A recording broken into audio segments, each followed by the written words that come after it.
Hello, everyone. Have you ever wondered if the top executive runs the company, then who runs the top executive? Actually, that's not just a rhetorical question because the brain of the person who launches any project, starts a startup, leads a team, or drives a company to success is an asset. It's great that people have started talking about the leader's brain, but I've noticed that the brain is often treated as a single, unified whole. At best, people refer to Kahneman's system, where there's system one and system two. But if we look at the brain as an organization, we'll see several structures.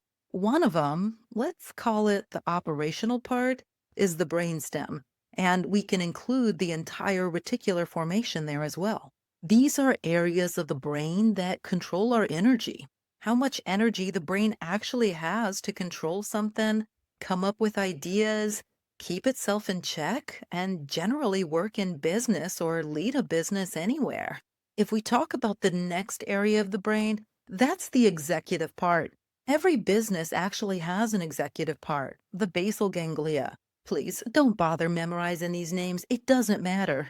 Just understand the essence. What is the executive part? This is the place where our habits are formed.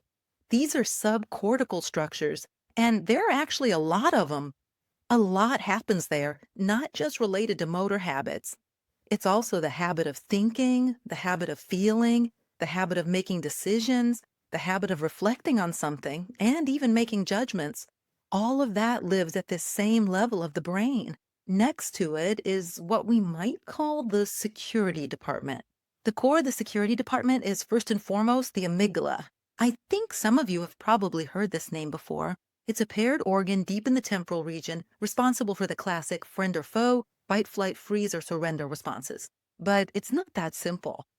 When these neural networks, because, the brain doesn't work with buttons, but with neural networks, when the network associated with security connects to other neural networks, gets involved in decision making or something else, you take fewer risks or say things that are too harsh to your team. And as a result, the team becomes, let's say, less inspired. You might make the wrong decision based on what's worrying you inside.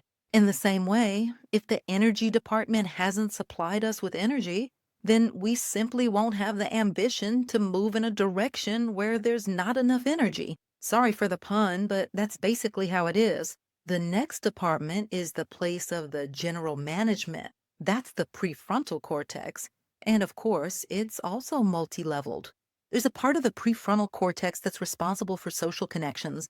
There's an analytical department that deals with before and after situations. There are departments responsible for planning, focusing, and moving toward goals, and they control everything and everyone. This kind of cold calculation is a very important department, the one we actually rely on and call the self. Because the other areas I'll be talking about today, we don't feel them, we don't directly realize them, we only become aware of them indirectly. When something bothers us, we say, well, something's just bothering me. We can't fully understand it or put it into words completely. And there's another department, and I want your attention here.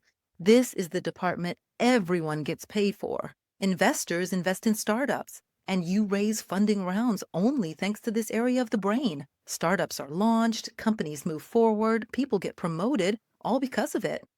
You come up with a project, write a book, paint a picture, sing songs, whatever it may be. Composers create music, artists paint pictures, theater productions are staged. It all comes to life thanks to this area. I'm talking about the associative cortex, specifically the parieto-occipito-temporal junction. It's kind of, the area of our own internal GPT, you could call it that. Or to put it another way, it's like the Matrix by the Wachowski brothers. You could call it the place of genius in our brain. So, this area of the brain consolidates all the information we've received and generates new information. That very eureka moment happens thanks to this area of the brain. And it doesn't have to be working all the time.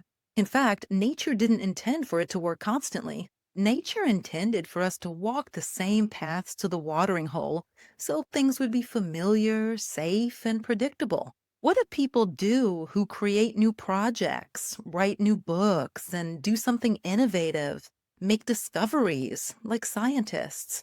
They create something new. To create something new, it's important to have the energy we talked about today, to not be bothered by the security department, and to sometimes step away from the department that's responsible for execution.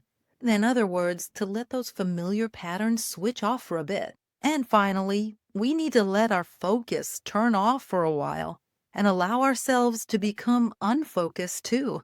To see how this works, check out the video below and be sure to take an interest in and subscribe to our project. Dilemma A is a startup project that brings together practical, everyday neurobiology for founders and business people. It's artificial intelligence, and it's the minds of people who create projects, who create new things. And so we don't lose our vision. We have a small team, but we're creating a completely new product, unlike anything else, that'll help you earn more, feel better, maintain your health, and at the same time, keep your family together. No project should take your life away from you. Your life should never have to compete with a project. That's exactly what we're working for. That's our purpose. Subscribe and join us. If you want to try the beta version of our product, please subscribe, let us know, and watch the video below. There I explain in a bit more detail what I've been talking about.